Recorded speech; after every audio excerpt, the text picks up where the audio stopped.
Guys, in this video I'll show you how to go to live on your Facebook app. If you find this video useful, please leave a like and subscribe to our channel. In saying that, let's just jump straight into the video, shall we? Alright guys, open up your Facebook app on your mobile device as you normally would. And now from here, what you want to do is click on what's on your mind. Make sure you're on the home page of Facebook. So I'm going to click on what's on your mind. And if you scroll down, there'll be an option that says live video. So what this is going to do, this is going to make you go live on your Facebook account. So go ahead and click on live video. And now click on go live here. And it'll give you a bit of a countdown. Once you're here, you are now live.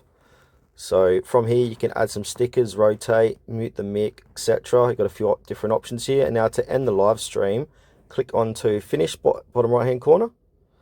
And now I'll say ending live broadcast.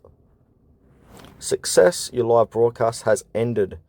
So you got a deletion setting of 30 days. So your live stream will be watchable for 30 days and then deleted. You can even schedule your next live video here and do some more stuff by clicking on the little three dots, which will bring up more options here.